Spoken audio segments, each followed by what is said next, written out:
White হাউসের oval অফিসে চলতি সপ্তাহে এক ঘোষণার সময় প্রেসিডেন্ট ট্রাম্পের চোখ বন্ধ অবস্থায় ছবি ভাইরাল হয়েছে। যদিও অনেকেই তাকে ঘুমিয়ে পড়েছেন মনে করছেন। হোয়াইট হাউস জানিয়েছে তিনি পুরো অনুষ্ঠান চলাকালীন বক্তব্য দিয়েছেন।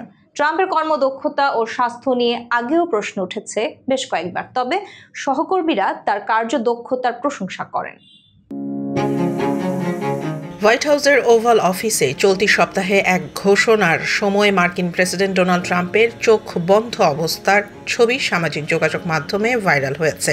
ছবিতে মনে হয়েছে তিনি ঘুমিয়ে পড়েছেন, তবে হোয়াইট হাউসের মুখপাত্র টেইলর রজার্স জানিয়েছেন প্রেসিডেন্ট ঘুমাচ্ছিলেন না, বরং পুরো অনুষ্ঠান চলাকালীন বক্তব্য দিয়েছেন এবং সাংবাদিকদের প্রশ্নের উত্তরও দিয়েছেন।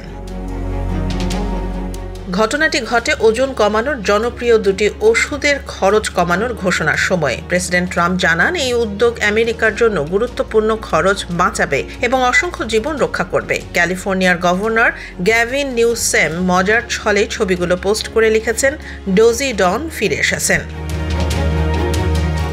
৭৯ বছর বয়সী ট্রাম্পের স্বাস্থ্য এবং কর্মদক্ষতা নিয়ে দীর্ঘদিন বিতর্ক রয়েছে।